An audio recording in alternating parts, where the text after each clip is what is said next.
Hello and welcome to the Rock Your Voice podcast.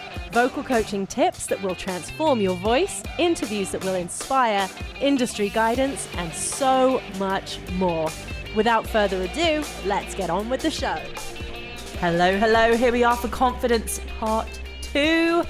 How are you feeling about your voice? Are you a confident singer? Are you confident in your instrument but terrified about stepping on stage? Do you love stepping on stage? Are you terrified about what your instrument is about to do once you get on there? Like it's some random crazy friend that might just do anything once it's in the spotlight. So important to reflect on all of this and how everything comes together as the full package of the singer. Some people lean towards one side of their artistry that they absolutely adore, love, super confident with. And wouldn't you bet, or wouldn't you guess, or wouldn't you be surprised to see that that is the area that becomes the strongest over time, because that's the area that you love and you trust and you nurture. The one that you are terrified of, that is unpredictable and inconsistent, tends to be the one that trips you up.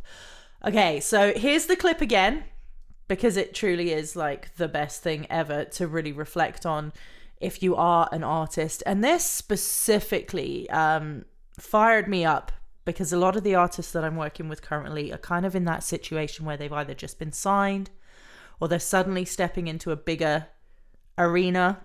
So this really connected or resonated with me on behalf of them because there is just a lot of pressure. And I want you to think about how this makes you feel as an artist, because it looks at things from the perspective of the outside. 1 second, let me fire this up for you. Few scouts can go into the mind of a young man and determine whether he's really confident about what he can do. So you can sign him based on his ability, but then he's got to be successful to be confident. And once he becomes confident, that's when you've got something. Okay, so I'm going to go full English teacher, English class teacher here. So let's kind of break this down. So it says, few scouts can go into the mind of a young man and determine whether he's really confident about what he can do. Let's mess with this script just a little and think about it from either a label point of view or audience members. So let's say few labels can go into the mind of a young artist and determine whether they are really confident about what they can do. Few audience members or few listeners can go into the mind of a young artist and determine whether they are really confident about what they can do. So they get signed based on their ability. So they get tickets paid for their shows. They have people showing up based on their ability. But then the artist has got to be successful to be confident. And this is where things get hectic, because if you have to be successful to be confident, what is that journey like on the way to success if you aren't yet confident? So we want to kind of flip this so that you're confident every step of the way. And I've always said, competence equals confidence and training equals competence. So if you are consistent with your voice, or you're consistent with your performances, or you truly know and you've dug really deep into your show, your set, your voice, your stage presence, your mindset behind it all, this is all going to start to line up before you have the external validation, because this whole quote really comes down to external validation of, it's kind of the reverse engineer, right? So it's like, oh, he becomes successful, now he becomes confident. So that success is based on the being signed part of this quote. So don't wait to become signed, or don't wait to be selling out shows before you can feel confident about your gigs and your artistry, because if you're feeling confident, that's when you're going to sell out the shows. That's when you're going to get signed and everything. So we're working around this circle here. So like I said, Competence equals confidence. So what are you doing on the daily to really up-level your skills and to eliminate any of those fears? So we kind of talked at the beginning about, like, you know, you get on stage and maybe you see your voice as like a crazy friend who just suddenly gets in the spotlight and does really random stuff. So how well do you know your voice? How well do you know how your voice performs under pressure? When you're on stage, do you get hit with like massive adrenaline and then start to have less breath control? Do you sweat and then freak out about how you're looking on stage? What happens? Okay, let's analyze what happens in these situations so that you can really build a play-by-play of how you're going to either control it, how you're going to wipe it out by just managing it through learning other techniques and skills. And just like, for example, if you're fearful that your voice is going to crack, we need to look at your breath control, your support, your muscle coordination for your voice, and look at all of those things. And then, of course, you'll have to sort of think, well, if I'm looking at my breath control, how does my breath feel when I step on stage? Because if that goes out of whack from stage one, because I'm anxious and the adrenaline's kicking in, then how do I manage the breath to manage the coordination of the voice and all of that kind of stuff? So break down everything that happens. So we're going to reflect on the previous episode, the first part of this, because I want to know if it's a fact or if it's a fear. So look at the facts. What has happened in the past that has caused you to become fearful? So has your voice cracked? Or are you just always scared that your voice will crack? So if it has cracked, let's look at the foundational technique that you're using. Let's look at how you're activating your voice and using your voice on stage. Is this a performance-related situation? Or does your voice always crack, even when you're just jamming out at home and having the best time and you're super chill and feeling really comfortable? So let's really kind of break down how and when are these things occurring. Performance-wise, do you lock up on stage? Are you confident and comfortable in front of people in general? Or is this just a performance-related thing? If you're in a room of people, can you just walk in and start a conversation with strangers? Or is that also really, really uncomfortable for you? Because if that's really uncomfortable for you, then obviously suddenly getting on stage and singing in front of a bunch of strangers might also feel really strange. The anomaly is, for a lot of people, getting up and singing in front of people, if your passion is music and your head is music, that is actually can sometimes feel like a really safe space. So assess, again, is it a fact? Is it a fear? Have these things happened in the past? What were the situations and what was happening to lead to these things? If you're not sure, make that list, reach out, let's chat about it, let's break it down, let's see what was occurring to make that happen. A lot of times too, people traveling through the area where I live, in Alberta, the climate is just not kind to singers. It's so dry. And even people who live here or have lived here all their lives, and then they are on tour and they happen to be, say, in Vancouver the night before, and then they come back to Calgary, they're like, wow, everything feels out of whack really quickly because the dryness here is just, it's not great for the voice. So there are all of these circumstances as well that you need to be prepared for that are going to build your confidence. So I'm throwing a lot of things out here that might be like, oh gosh, do I need to be really terrified of all of these factors? No, you do not need to be terrified of them because, again, are they facts or are they fears? However, being aware of them and knowing how to counteract them is going to build your confidence. So if you have something in your back pocket that is going to be like, oh, okay, dryness and hoarseness. Okay, I know how to counterbalance that. I need to steam, or I need to really up my hydration when I know I'm going into a certain area that the climate is a bit different, or my voice is cracking because my breath is feeling strange. Okay, so maybe I need to train with a little bit of cardio on the side. So maybe I should be standing, or like maybe walking on the spot or jogging on the spot while I'm running the first few songs of my set, just to get my body used to that immediate hit of the adrenaline and the kind of winded feeling that some of us can experience when we step on stage. And that might not even be a fear thing. That might not be a confidence thing. That might just be like a heck yeah, I'm on stage and this is my place. This is my favorite thing to be doing. Let's go. So it might even be a matter of reeling in the confidence a little, just so that you can really balance out your stage performance, so that you're not just giving everything immediately. Some of the clients that I work with, I have one that comes to mind immediately, Jamie Miner. He is just wild on stage. And like, just to give you an idea about this guy, so we started working together, I think like 3-4 years ago, and he had never performed live. And his first live performance was a music festival that he just put on. So he's like, you know what, I'm going to put on a music festival. And he gave the opportunity for many other artists to get on stage and perform. And he performed like a short set and just tried it out. And it was so good, because also this was for charity. So props to him. But that kind of encompasses and explains his passion and his energy for something. He doesn't do things small. So it's like, I want to perform. Okay, I'll put on a music festival.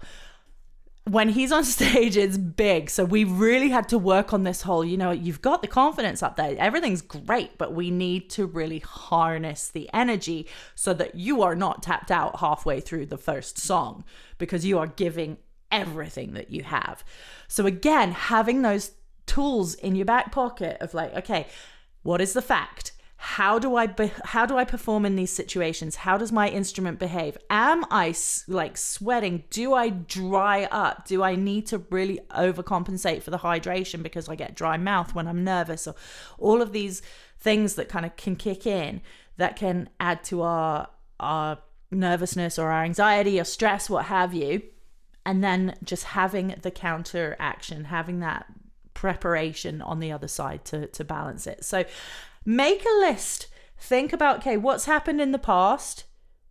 And then think about what techniques or what skills do I need to counteract that? And I'd love to hear from you. I'm going to put it in the Q&A here for the podcast. Just throw some things in that happened to you. And like, if you're not sure how to counteract them, please send me a message, emma@rockitvocalstudios.com. And that's ROCKIT vocalstudios.com. Because if there's something that I can help you with, please just send me an email. I'll let you know if I have any tips or ideas of what you can do. Let's just run through, like, say, I don't know. I don't want to say 5 because then I'll probably come up with 4 or 12. So let's just run through a few things. Like I said, you step on stage, suddenly you feel like you're winded.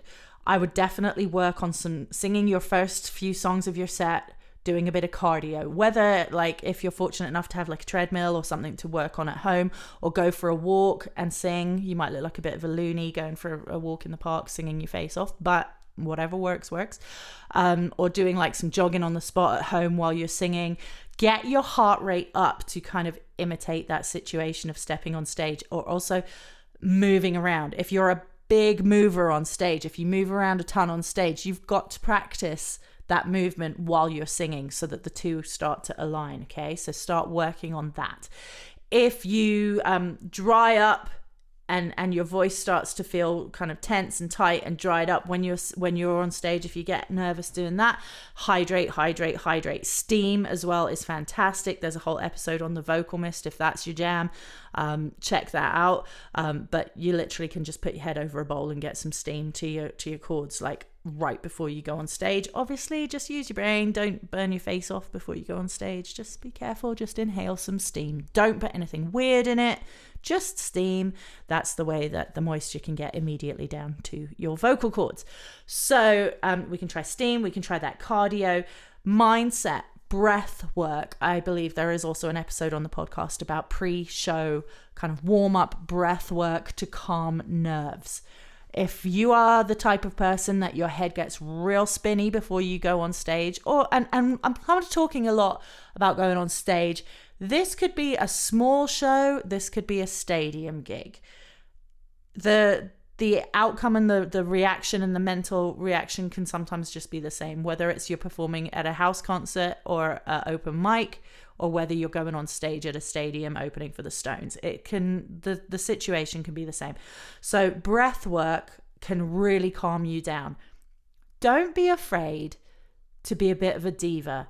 Referring back to this whole quote about, being signed, and then when you perform, that's when you become confident.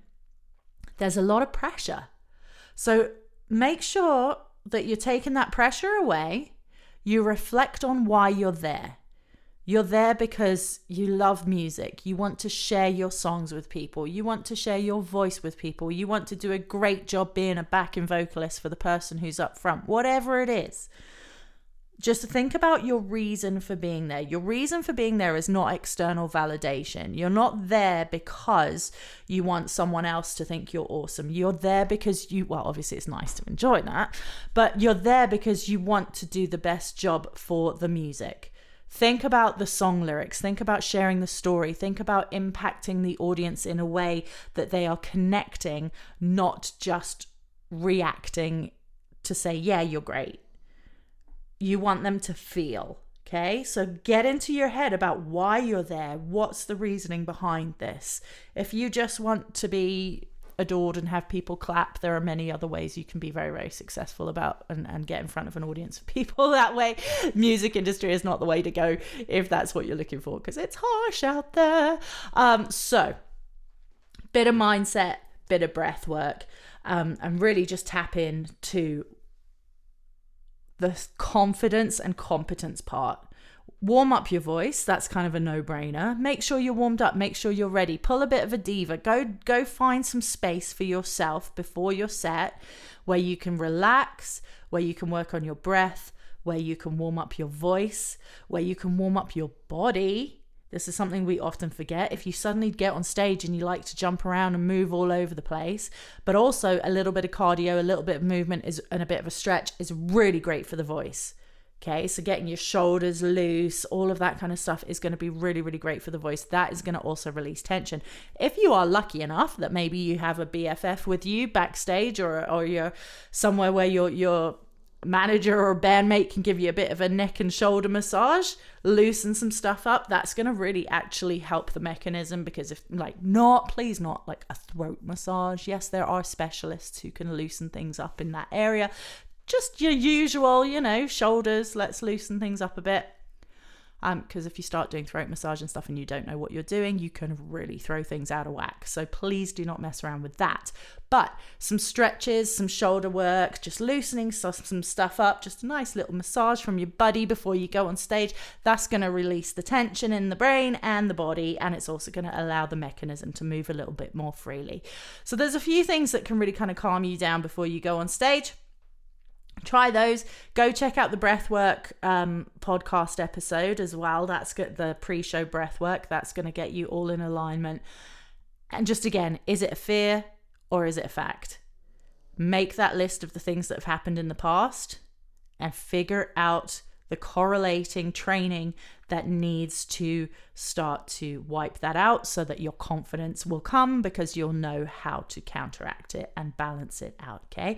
If you have facts that come up and you're not sure how to overcome that, let me know and let's do a podcast on those things and those techniques and topics, and let's get you sorted out and confident. Reach out anytime. Please like, share, subscribe, tell your friends, and let's go rock it. Have some fun. See you soon. Bye. Thank you so much for listening to today's show. I really hope you enjoyed it. Please feel free to like, share, and subscribe. And if you do leave a review, it's really useful to help others discover the show. You can also check out the weekly vocal workout over on Patreon. I'll leave the links in the show notes, where you can access weekly vocal training from yours truly and totally rock your voice. Thanks again for listening. Check out Rocket Vocal Studios on social and on the web, and I look forward to seeing you again next time.